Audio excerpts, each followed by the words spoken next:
Hello everyone, welcome back to my YouTube channel All in One. In this video, we are going to study the notes and question and answers of class 9, that is Janapada Kalegala Vaibhava. If you want the notes of other lesson or other subject, you can check my playlist of my channel. You can easily get from there. ಪದಗಳ ಅರ್ಥ ಏಕತಾನತೆ, ಒಂದೇ ರೀತಿಯ, ಕಾಳಗ, ಯುದ್ಧ, ಗಿರಕಿ, ತಿರುಗು, ಗೋಂಡೇವ, ಬಣ್ಣ ಬಣ್ಣದ ದಾರದ ಗೊಂಚಲು, ಚಕ್ರಮಂಡಿ, ಯಕ್ಷಗಾನ ನೃತ್ಯದ ಒಂದು ಹೆಜ್ಜೆ, ಚಂಡೆ, ಚರ್ಮವಾದ್ಯ, ದೀವಟಿಗೆ, ಪಂಜು, ಬಟ್ಟು, ವೃತ್ತಾಕಾರದ, ರಾಳ, ಬೆಂಕಿಯ ಜ್ವಾಲೆ ಹೆಚ್ಚಿಸಲು ಬಳಸುವ ಪುಡಿ, ವಾಡಿಕೆ, ರೂಢಿ, ಕಥನ ಕವನ, ಹಾಡಿನ ಮೂಲಕ ಹೇಳುವ ಕತೆ, ಕುಬ್ಜೆ, ಗೂನು ಬೆನ್ನಿನವಳು, ಮಂಥರೆ, ಗುಣಿ, ಡೊಳ್ಳು ಬಾರಿಸುವ ಮರದ ತುಂಡು, ಛಾಪು, ವರ್ಚಸ್ಸು, ನೇಪಥ್ಯ, ತೆರೆಯ ಹಿಂಭಾಗ, ಮಂತ್ರಮುಗ್ಧ, ಪರವಶ, ಹಾಸುಹೊಕ್ಕು, ಆವರಿಸು, ಹೊನ್ನಾವಿಗೆ, ಚಿನ್ನದ ಪಾದುಕೆ, ವೈಖರಿ, ರೀತಿ. ಕೊಟ್ಟಿರೋ ಪ್ರಶ್ನೆಗಳಿಗೆ ಒಂದು ವಾಕ್ಯದಲ್ಲಿ ಉತ್ತರಿಸಿ. ಫಸ್ಟ್ ಒನ್, ವೀರಗಾಸೆಯಲ್ಲಿ ಬಳಸುವ ವಾದ್ಯಗಳು ಯಾವುವು? ಆನ್ಸರ್: ವೀರಗಾಸೆಯಲ್ಲಿ ಬಳಸುವ ವಾದ್ಯಗಳು ಪಂಚವಾದ್ಯಗಳಾದ ತಾಳ, ಶ್ರುತಿ, ಚಮಾಳ, ಓಲಗ ಮತ್ತು ಕರಡಿ. ಸೆಕೆಂಡ್ ಒನ್, ಕಂಸಾಳೆ ಎಂಬ ಹೆಸರು ಹೇಗೆ ಬಂದಿತು? ಆನ್ಸರ್: ಸಂಸ್ಕೃತದ ಕಾಂಸತಾಲ್ಯ ಪದದ ತದ್ಭವ ರೂಪವೇ ಕಂಸಾಳೆ ಎಂದಾಗಿದೆ. ಥರ್ಡ್ ಒನ್, ಡೊಳ್ಳು ಕುಣಿತ ಯಾವ ಸಂಪ್ರದಾಯಕ್ಕೆ ಸೇರಿದ ಕುಣಿತವಾಗಿದೆ? ಆನ್ಸರ್: ಡೊಳ್ಳು ಕುಣಿತ ಬೀರೇಶ್ವರ ಸಂಪ್ರದಾಯಕ್ಕೆ ಸೇರಿದ ಕುಣಿತವಾಗಿದೆ. ಫೋರ್ತ್ ಒನ್, ಭರಮದೇವರ ಗುಡಿಯ ಮುಂದೆ ಡೊಳ್ಳಿನ ಹಾಡುಗಳ ಕಾರ್ಯಕ್ರಮ ಯಾವಾಗ ನಡೆಯುತ್ತದೆ? ಆನ್ಸರ್: ಭರಮದೇವರ ಗುಡಿಯ ಮುಂದೆ ಡೊಳ್ಳಿನ ಹಾಡುಗಳ ಕಾರ್ಯಕ್ರಮವು ಶ್ರಾವಣ ಸೋಮವಾರ, ಅಮಾವಾಸ್ಯೆಯ ದಿನ ಮತ್ತು ಯುಗಾದಿಯಂದು ಪಲ್ಲಕ್ಕಿ ಉತ್ಸವದ ತರುವಾಯ ನಡೆಯುತ್ತದೆ.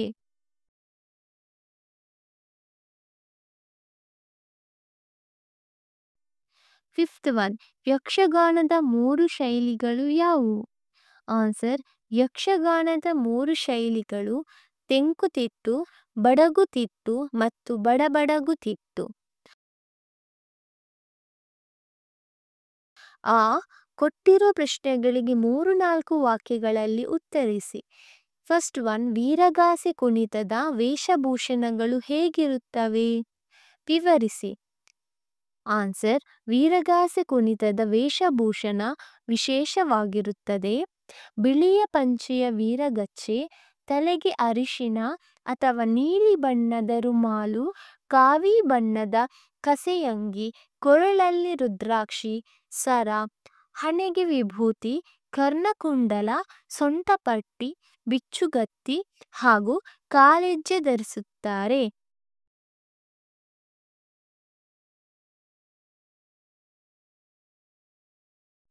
ಸೆಕೆಂಡ್ ಕ್ವಶನ್, ದೇವರಗುಡ್ಡರಿಗೆ ಕಂಸಾಳೆ ಬಗ್ಗೆ ಇರುವ ಗೌರವ ಭಾವನೆ ಹೇಗೆ ವ್ಯಕ್ತಗೊಂಡಿದೆ? ವಿವರಿಸಿ.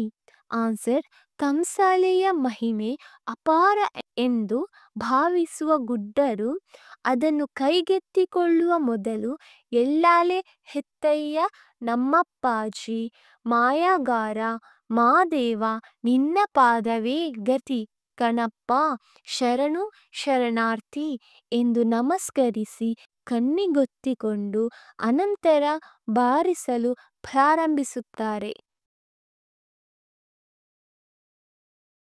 ಥರ್ಡ್ ಕ್ವಶನ್, ಭರಮದೇವರ ಗುಡಿಯ ಮುಂದೆ ಡೊಳ್ಳಿನ ಹಾಡುಗಳ ಕಾರ್ಯಕ್ರಮ ಹೇಗೆ ನಡೆಯುತ್ತದೆ? ಆನ್ಸರ್: ಭರಮದೇವರ ಗುಡಿಯ ಮುಂದೆ ಡೊಳ್ಳಿನ ಹಾಡುಗಳ ಕಾರ್ಯಕ್ರಮದಲ್ಲಿ ಭಕ್ತರು ದೇವರ ಮುಮ್ಮೇಳದವರಾಗಿ ಒಬ್ಬರು ಡೊಳ್ಳು ಬಾರಿಸುತ್ತಾ ಹಾಡು ಹೇಳುತ್ತಾರೆ.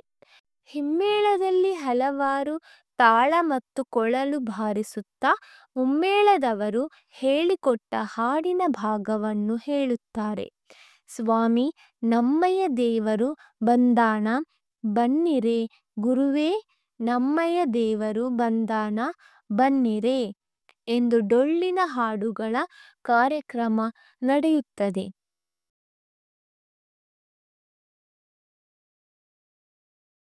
ಫೋರ್ತ್ ಒನ್, ಯಕ್ಷಗಾನದಲ್ಲಿ ತೆಂಕುತಿಟ್ಟು ಮತ್ತು ಬಡಗುತಿಟ್ಟುಗಳ ವೈಶಿಷ್ಟ್ಯವೇನು? ವಿವರಿಸಿ. ಯಕ್ಷಗಾನದಲ್ಲಿ ತೆಂಕುತಿಟ್ಟಿನ ಚಂಡೆ ವಾದಕನಿಗೆ ಆಸನ ವ್ಯವಸ್ಥೆ ಇರುವುದಿಲ್ಲ. ಪಾತ್ರಧಾರಿಗಳಿಗೆ ಒಂದು ಸಿಂಹಾಸನವಿರುತ್ತದೆ. ಬಡಗುತಿಟ್ಟಿನಲ್ಲಿ ಇದರ ಬದಲಿಗೆ ರಥದ ಆಕೃತಿಯ ಆಸನವನ್ನು ಸಾಂಪ್ರದಾಯಿಕವಾಗಿ ಬಳಸುತ್ತಾರೆ. ಫಿಫ್ತ್ ಕ್ವಶನ್, ಚೌಕಿಯಲ್ಲಿ ನಡೆಯುವ ವಿಶೇಷತೆಗಳೇನು? ವಿವರಿಸಿ. ಆನ್ಸರ್, ರಂಗಸ್ಥಳ ಸಮೀಪವಿರುವ ನೇಪಥ್ಯವೇ, ತೆರೆಯ ಹಿಂಭಾಗವೇ ಚೌಕಿ ಅಥವಾ ಬಣ್ಣದ ಮನೆ. ಭಾಗವತರು ಹಿಮ್ಮೇಳ ಹಾಗೂ ಪಾತ್ರಧಾರಿಗಳೊಂದಿಗೆ ಇಲ್ಲಿಗೆ ಆಗಮಿಸುತ್ತಾರೆ. ಪಾತ್ರಧಾರಿಗಳು ತಮ್ಮ ಬಣ್ಣಗಳನ್ನು ಇಲ್ಲಿ ತಾವೇ ಹಚ್ಚಿಕೊಳ್ಳುತ್ತಾರೆ. ಮೊದಲು ಚೌಕಿಯಲ್ಲಿ ಗಣಪತಿ ಪೂಜೆ ನಡೆಯುತ್ತದೆ.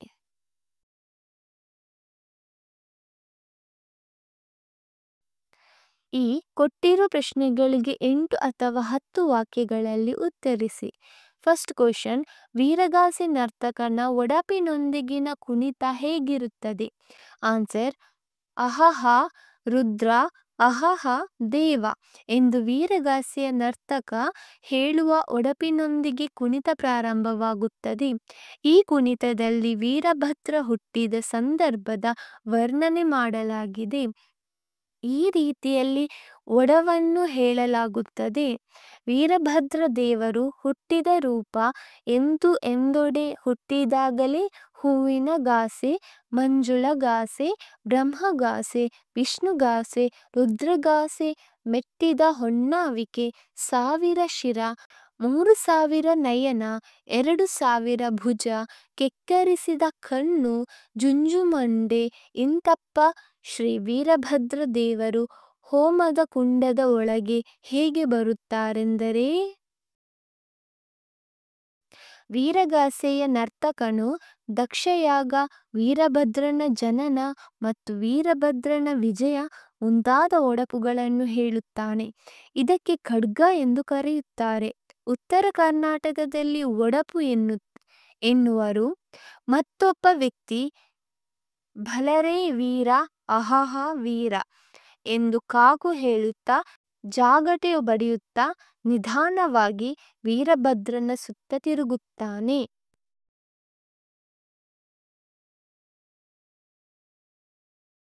ಸೆಕೆಂಡ್ ಒನ್, ಬೀಸು ಕಂಸಾಲೆಯ ವೈಶಿಷ್ಟ್ಯತೆಯನ್ನು ವಿವರಿಸಿ.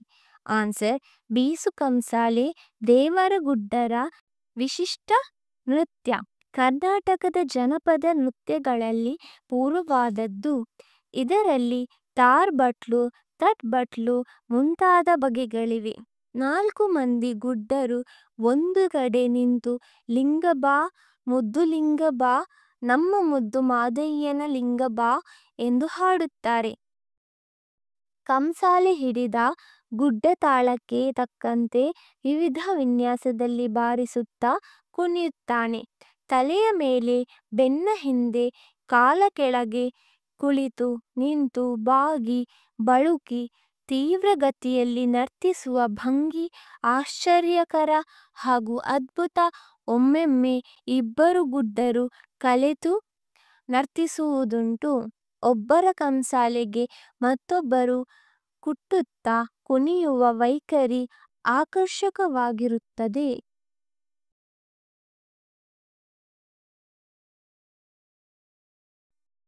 ಥರ್ಡ್ ಒನ್, ಡೊಳ್ಳು ಬಾರಿಸುವ ಕಲಾವಿದರ ವೇಷಭೂಷಣಗಳು ಹೇಗಿರುತ್ತವೆ? ಆನ್ಸರ್, ಡೊಳ್ಳು ಚರ್ಮವಾದ್ಯ. ಪೊಳ್ಳು ಪಡಗದ 2 ಬಾಯಿಗಳಿಗೆ ತೊಗಲು ಹೊದಿಸಿದ 2 ಪರದೆಗಳನ್ನಿಟ್ಟು ಹಗ್ಗದಿಂದ ಬಿಗಿದಿರುತ್ತಾರೆ.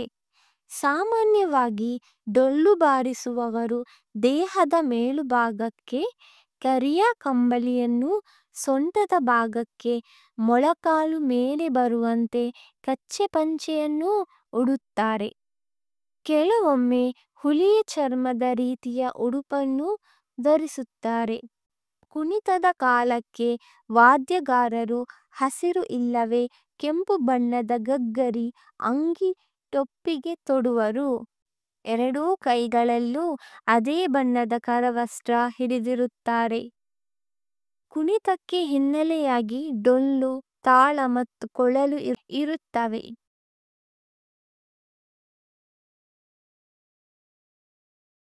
ಫೋರ್ತ್ ಒನ್, ಯಕ್ಷಗಾನದ ವೈಶಿಷ್ಟ್ಯ ಹಾಗೂ ಪೂರ್ವರಂಗದ ಉದ್ದೇಶವೇನು?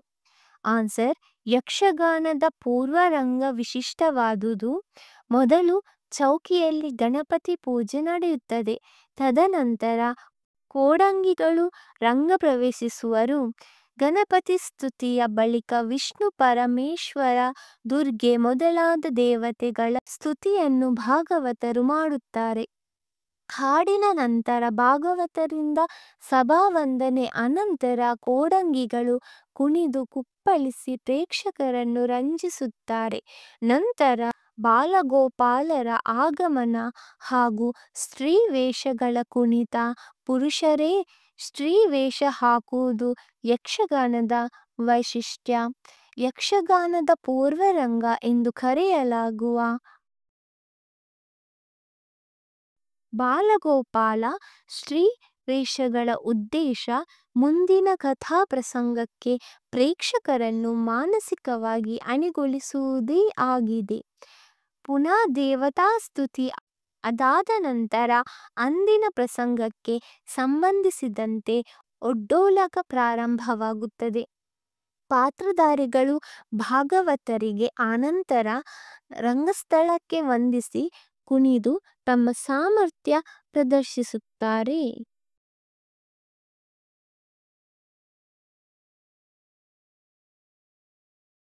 ನೆಕ್ಸ್ಟ್, ಈ ಸಂದರ್ಭ ಸಹಿತ ಸ್ವಾರಸ್ಯವನ್ನು ವಿವರಿಸಿ.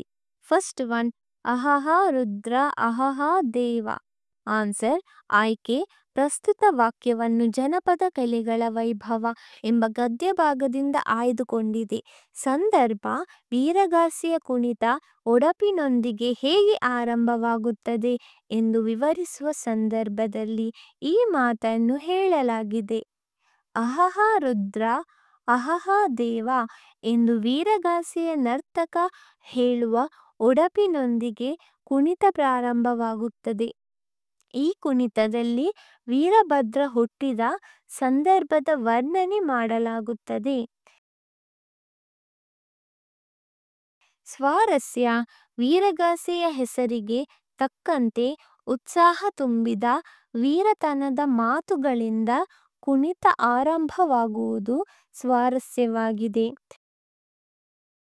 ಸೆಕೆಂಡ್ ಒನ್, ಭಲರೇ ವೀರ ಅಹಹ ವೀರ. ಆನ್ಸರ್: ಆಯ್ಕೆ: ಪ್ರಸ್ತುತ ವಾಕ್ಯವನ್ನು ಜನಪದ ಕಲೆಗಳ ವೈಭವ ಎಂಬ ಗದ್ಯ ಭಾಗದಿಂದ ಆಯ್ದುಕೊಂಡಿದೆ. ಸಂದರ್ಭ: ವೀರಗಾಸೆ ಕುಣಿತದ ಸಂದರ್ಭದಲ್ಲಿ ನೃತ್ಯಗಾರ ಖಡ್ಗ ಅಥವಾ ಒಡಪಿನೊಂದಿಗೆ ಕುಣಿತ ಪ್ರಾರಂಭಿಸುತ್ತಾನೆ. ಅದಕ್ಕೆ ಉತ್ತೇಜನ ನೀಡುವಂತೆ ಮತ್ತೊಬ್ಬ ಭಲರೇ ವೀರ ಅಹಹ ವೀರ ಎಂದು ಕಾಕು ಹೇಳುತ್ತಾ ಜಾಗಟೆ ಬಡಿಯುತ್ತಾ ನಿಧಾನವಾಗಿ ವೀರಭದ್ರನ ಸುತ್ತ ತಿರುಗುತ್ತಾನೆ ಎಂದು ಈ ಸಂದರ್ಭದಲ್ಲಿ ಹೇಳಲಾಗಿದೆ. ಸ್ವಾರಸ್ಯ: ವೀರಗಾಸೆ ಸಂಪ್ರದಾಯದಲ್ಲಿ ಒಡಪಿಗೆ ತಕ್ಕಂತೆ ಕಾಕು ಹಾಕುತ್ತಾ ಕುಣಿಯುವವನಿಗೆ ಪ್ರೇರಣೆ ನೀಡುವುದು ಸ್ವಾರಸ್ಯಕರವಾಗಿದೆ.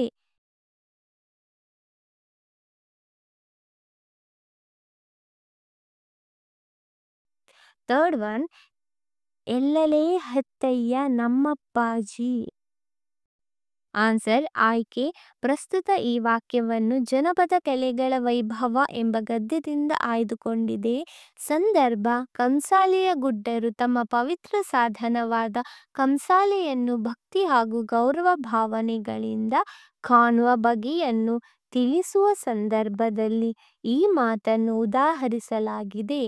ಕಂಸಾಳೆಯ ಮಹಿಮೆ ಅಪಾರ ಎಂದು ಭಾವಿಸುವ ಗುಡ್ಡರು ಅದನ್ನು ಕೈಗೆತ್ತಿಕೊಳ್ಳುವ ಮೊದಲು ಮೇಲಿನ ಮಾತಿನಂತೆ ಹೇಳಿ ನಮಸ್ಕರಿಸಿ ಕಣ್ಣಿಗೊತ್ತಿಕೊಂಡು ಅನಂತರ ಬಾರಿಸಲು ಪ್ರಾರಂಭಿಸುವರು.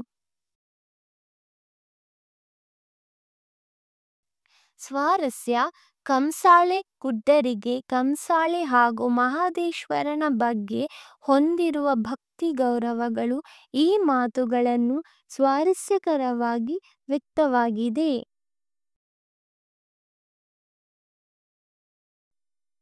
ಫೋರ್ತ್ ಕ್ವಶನ್: ಸ್ವಾಮಿ ನಮ್ಮಯ್ಯ ದೇವರು ಬಂದಾನ ಬನ್ನಿರೆ. ಆನ್ಸರ್: ಆಯ್ಕೆ. ಈ ವಾಕ್ಯವನ್ನು ಜನಪದ ಕಲೆಗಳ ವೈಭವ ಎಂಬ ಗದ್ಯದಿಂದ ಆರಿಸಿಕೊಳ್ಳಲಾಗಿದೆ.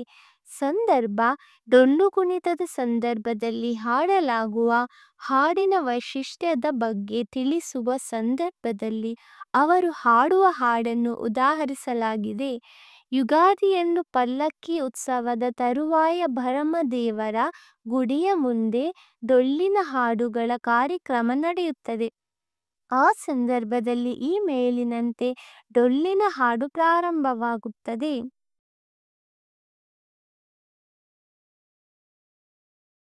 ಸ್ವಾರಸ್ಯ: ಡೊಳ್ಳು ಕುಣಿತದಲ್ಲಿ ಹೇಳುವ ಕಥನ ಕವನಗಳಿಗೆ ರಗಳೆ ಬಳಸಿರುವುದು ಹಾಗೂ ತಾಳಮೇಳದಿಂದ ಕೂಡಿದ ಹಾಡನ್ನು ಜತನವಾಗಿ ಕಾಯ್ದುಕೊಂಡು ಬಂದಿರುವುದೇ ಸ್ವಾರಸ್ಯಕರವಾಗಿದೆ.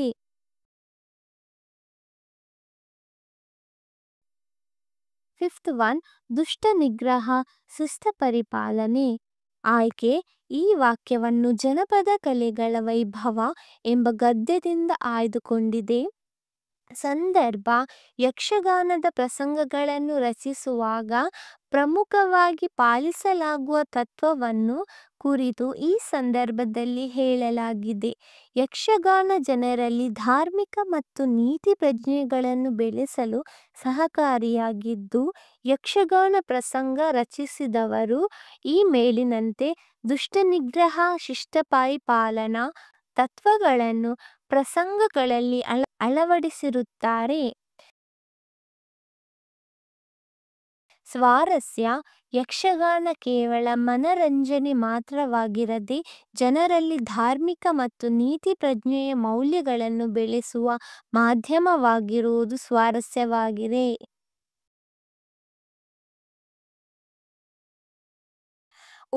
ಕೊಟ್ಟಿರುವ ಪ್ರತಿಯೊಂದು ಪ್ರಶ್ನೆಗೂ 4 ಸಂಭಾವ್ಯ ಉತ್ತರಗಳನ್ನು ನೀಡಿದೆ. ಅವುಗಳಲ್ಲಿ ಸೂಕ್ತ ಉತ್ತರವನ್ನು ಆರಿಸಿ ಬರೆಯಿರಿ. ಫಸ್ಟ್ ಒನ್: ವೀರಗಾಸೆ ಶೈವ ಸಂಪ್ರದಾಯಕ್ಕೆ ಸೇರಿದ ನೃತ್ಯ. ಆನ್ಸರ್: ಶೈವ, ವೈಷ್ಣವ, ಬೀರೇಶ್ವರ, ಶ್ರೀ ವೈಷ್ಣವ.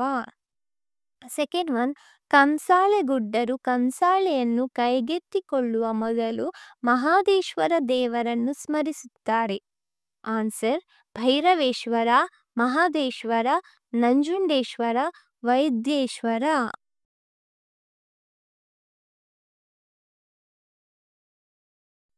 ಥರ್ಡ್ ಒನ್: ಡೊಳ್ಳು ಕುಣಿತದ ಕಲಾವಿದರು ಹಾಡುವ ಬೀರೇಶ್ವರ ದೇವರ ಹಾಡು ಕಾವ್ಯಗೀತೆಗೆ ಉದಾಹರಣೆ. ಆನ್ಸರ್: ಭಕ್ತಿಗೀತೆ, ಭಾವಗೀತೆ, ಕಾವ್ಯಗೀತೆ, ಜನಪದ ಗೀತೆ.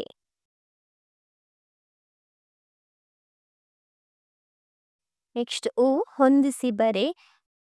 First one Veerabhadra. ಆನ್ಸರ್: ಒಡಪು. ಸೆಕೆಂಡ್ ಒನ್ ಕಂಸಾಳೆ, ಕಾಂಸತಾಳ್ಯ. ಥರ್ಡ್ ಒನ್ ಡೊಳ್ಳು. ಆನ್ಸರ್: ಚರ್ಮವಾದ್ಯ. Fourth one Yakshagana. ಆನ್ಸರ್: ಭಾಗವತ. Fifth one Mahadeshwara. ಆನ್ಸರ್: ಎಲ್ಲೆಲೆ ಹೆತ್ತಯ್ಯ.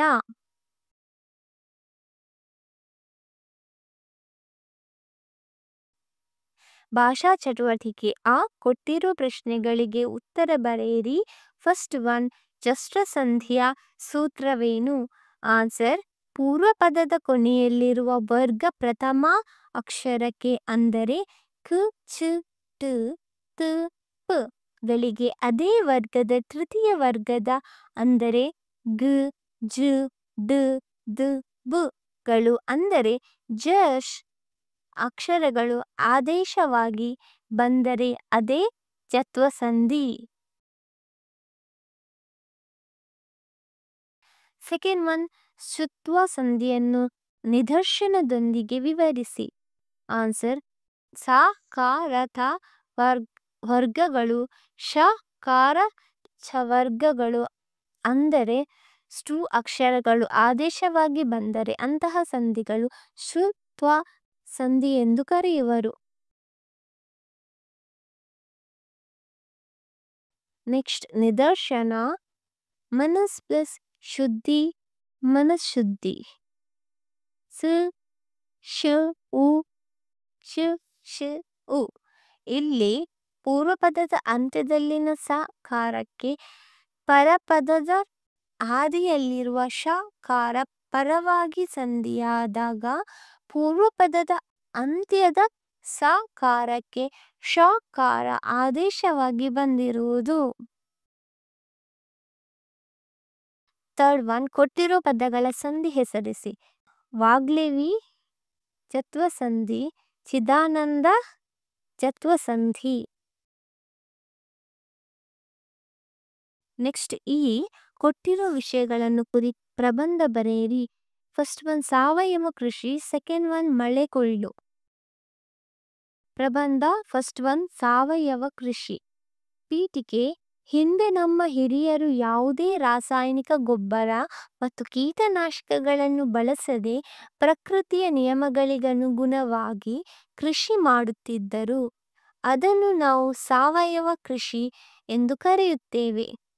ಆದರೆ ಹೆಚ್ಚು ಆಹಾರ ಉತ್ಪಾದಿಸುವ ಸಲುವಾಗಿ ಇತ್ತೀಚೆಗೆ ರಾಸಾಯನಿಕ ಗೊಬ್ಬರಗಳನ್ನು ಮತ್ತು ಕೀಟನಾಶಕಗಳನ್ನು ಹೆಚ್ಚಾಗಿ ಬಳಸಲು ಪ್ರಾರಂಭಿಸಿದೆವು. ಇದರಿಂದ ಆಹಾರದ ಗುಣಮಟ್ಟ, ಮಣ್ಣಿನ ಆರೋಗ್ಯ ಮತ್ತು ನಮ್ಮ ಪರಿಸರದ ಮೇಲೆ ಕೆಟ್ಟ ಪರಿಣಾಮಗಳನ್ನು ಉಂಟಾಗುತ್ತಿದೆ.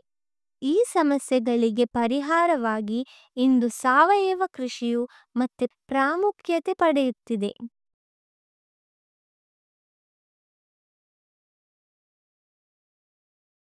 ವಿಷಯ ವಿವರಣೆ. ಸಾವಯವ ಕೃಷಿಯಲ್ಲಿ ಯಾವುದೇ ರೀತಿಯ ರಾಸಾಯನಿಕ ಗೊಬ್ಬರಗಳು, ಕೀಟನಾಶಕಗಳು, ಕಳೆನಾಶಕಗಳನ್ನು ಬಳಸದೆ ಸಂಪೂರ್ಣವಾಗಿ ನೈಸರ್ಗಿಕ ವಿಧಾನಗಳ ಮೂಲಕ ಬೆಳೆ ಬೆಳೆಯುವುದು. ಇದರಲ್ಲಿ ಭೂಮಿಯ ಫಲವತ್ತತೆಯನ್ನು ಹೆಚ್ಚಿಸಲು ಮತ್ತು ಕೀಟಗಳನ್ನು ನಿಯಂತ್ರಿಸಲು ಪ್ರಕೃತಿದತ್ತವಾದ ವಸ್ತುಗಳನ್ನೇ ಬಳಸಲಾಗುತ್ತದೆ. ಸಾವಯವ ಕೃಷಿಯು ಮಣ್ಣಿನ ಆರೋಗ್ಯಕ್ಕೆ ಆದ್ಯತೆ ನೀಡುತ್ತದೆ. ರಾಸಾಯನಿಕ ಗೊಬ್ಬರಗಳ ಬದಲು ಸಾವಯವ ಗೊಬ್ಬರಗಳಾದ ಕೊಟ್ಟಿಗೆ ಗೊಬ್ಬರ, ಕಾಂಪೋಸ್ಟ್, ಎರೆಹುಳು ಗೊಬ್ಬರ ಮತ್ತು ಹಸಿರು ಗೊಬ್ಬರಗಳನ್ನು ಬಳಸಲಾಗುತ್ತದೆ. ರಾಸಾಯನಿಕ ಕೀಟನಾಶಕಗಳಿಗೆ ಬದಲು ಬೇವಿನ ಎಣ್ಣೆ, ಕೆಲವು ಸಸ್ಯಗಳ ರಸಗಳು ಅಥವಾ ಕೀಟಗಳನ್ನು ತಿನ್ನುವ ಸ್ನೇಹಿ ಕೀಟಗಳನ್ನು ಬಳಸಲಾಗುತ್ತದೆ.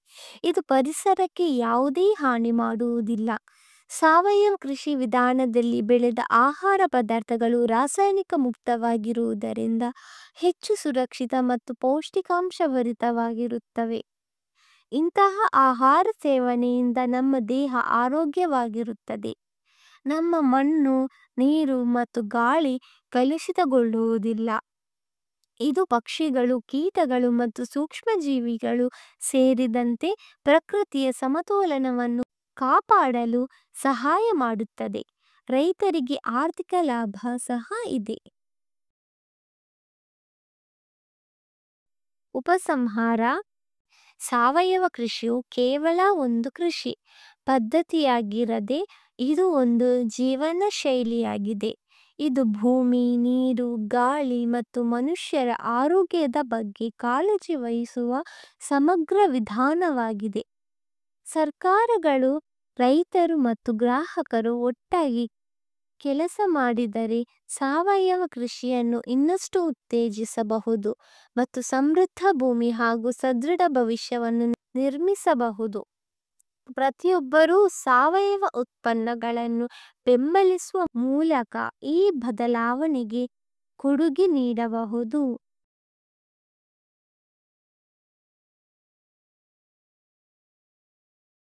ಸೆಕೆಂಡ್ ಒನ್, ಮಳೆ ನೀರು ಕೊಯ್ಲು. ಪೀಠಿಕೆ ನಮ್ಮ ಗ್ರಹದಲ್ಲಿ ನೀರು ಒಂದು ಅಮೂಲ್ಯ ಸಂಪನ್ಮೂಲ. ಹೆಚ್ಚುತ್ತಿರುವ ಜನಸಂಖ್ಯೆ, ಕೈಗಾರಿಕೀಕರಣ ಮತ್ತು ಜಾಗತಿಕ ತಾಪಮಾನದ ಏರಿಕೆಗಳಿಂದಾಗಿ ನೀರಿನ ಕೊರತೆಯು ಇತ್ತೀಚಿನ ದಿನಗಳಲ್ಲಿ ದೊಡ್ಡ ಸಮಸ್ಯೆಯಾಗಿ ಪರಿಣಮಿಸಿದೆ. ಕುಡಿಯುವ ನೀರು, ಕೃಷಿ ಮತ್ತು ಕೈಗಾರಿಕಾ ಉದ್ದೇಶಗಳಿಗೆ ನೀರಿನ ಬೇಡಿಕೆ ಹೆಚ್ಚುತ್ತಿದ್ದು ಅಂತರ್ಜಲ ಮಟ್ಟ ಕುಸಿಯುತ್ತಿದೆ. ಈ ಸವಾಲನ್ನು ಎದುರಿಸಲು ಮಳೆ ನೀರು ಕೊಯ್ಲು ಒಂದು ಪರಿಣಾಮಕಾರಿ ಮತ್ತು ಸುಸ್ಥಿರ ಪರಿಹಾರವಾಗಿ ಹೊರಹೊಮ್ಮಿದೆ. ಇದು ಮಳೆ ನೀರನ್ನು ಸಂಗ್ರಹಿಸಿ, ಸಂರಕ್ಷಿಸಿ ಮತ್ತು ಮರುಬಳಕೆ ಮಾಡುವ ಒಂದು ತಂತ್ರಜ್ಞಾನವಾಗಿದೆ. ವಿಷಯ ವಿವರಣೆ. ಮಳೆ ನೀರು ಕೊಯ್ಲು ಎಂದರೆ ಮನೆಗಳ ಛಾವಣಿಗಳು, ತೆರೆದ ಪ್ರದೇಶಗಳು, ರಸ್ತೆಗಳು ಅಥವಾ ಯಾವುದೇ ವಿಶಾಲವಾದ ಮೇಲ್ಕೆಯಲ್ಲಿ ಬೀಳುವ ಮಳೆ ನೀರನ್ನು ಸಂಗ್ರಹಿಸಿ ಅದನ್ನು ನೇರವಾಗಿ ಬಳಸಲು ಅಥವಾ ಅಂತರ್ಜಲವನ್ನು ಪುನರ್ಭರ್ತಿ ಮಾಡಲು ಬಳಸುವ ಪ್ರಕ್ರಿಯೆ. ಸಂಗ್ರಹಿಸಿದ ನೀರನ್ನು ಶುದ್ಧೀಕರಿಸಿ ಕುಡಿಯಲು, ಮನೆಗೆ ಬಳಕೆ, ಸ್ನಾನ, ಶೌಚಾಲಯ, ತೋಟಗಾರಿಕೆ, ಕೃಷಿ ಮತ್ತು ಕೈಗಾರಿಕೆಗಳಂತಹ ವಿವಿಧ ಉದ್ದೇಶಗಳಿಗೆ ಬಳಸಬಹುದು.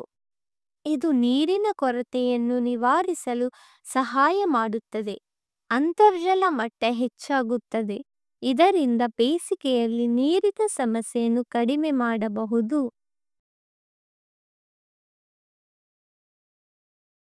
ನಾವು ಪುರಸಭೆಗಳಿಂದ ಖರೀದಿಸುವ ನೀರಿನ ಪ್ರಮಾಣ ಕಡಿಮೆಯಾಗುತ್ತದೆ. ಮಳೆ ನೀರು ಸಾಮಾನ್ಯವಾಗಿ ರಾಸಾಯನಿಕಗಳಿಂದ ಮುಕ್ತವಾಗಿದ್ದು ಶುದ್ಧೀಕರಿಸಿದ ನಂತರ ಬಳಸಲು ಉತ್ತಮ ಗುಣಮಟ್ಟದ್ದಾಗಿರುತ್ತದೆ. ಉಪಸಂಹಾರ. ಮಳೆ ನೀರು ಕೊಯ್ಲು ಕೇವಲ ಒಂದು ಯೋಜನೆ ಮಾತ್ರವಲ್ಲ, ಇದು ನೀರಿನ ಸಂರಕ್ಷಣೆಯ ನಮ್ಮ ಸಂಕಲ್ಪವನ್ನು ತೋರಿಸುವ ಒಂದು ಉತ್ತಮ ಮಾರ್ಗ. ನೀರಿನ ಪ್ರತಿ ಹನಿಯೂ ಅಮೂಲ್ಯ ಎಂಬುದನ್ನು ನಾವು ಅರ್ಥ ಮಾಡಿಕೊಂಡು ಅದನ್ನು ವ್ಯರ್ಥವಾಗಲು ಬಿಡದೆ ಸಂರಕ್ಷಿಸಬೇಕು. ಭವಿಷ್ಯದ ಪೀಳಿಗೆಯು ನೀರಿನ ಅಗತ್ಯಗಳನ್ನು ಪೂರೈಸಲು ಮಳೆ ನೀರು ಕೊಯ್ಲು ಅತ್ಯಗತ್ಯ. ನಾವೆಲ್ಲರೂ ಕೈಜೋಡಿಸಿದರೆ ನೀರಿನ ಕೊರತೆಯಿಲ್ಲದೆ ಸಮೃದ್ಧ ಭವಿಷ್ಯವನ್ನು ನಿರ್ಮಿಸಬಹುದು. So this is all about your lesson number 5, ಜನಪದ ಕಲೆಗಳ ವೈಭವ. As I told you, if you want more lesson, check the playlist of my channel. Thank you.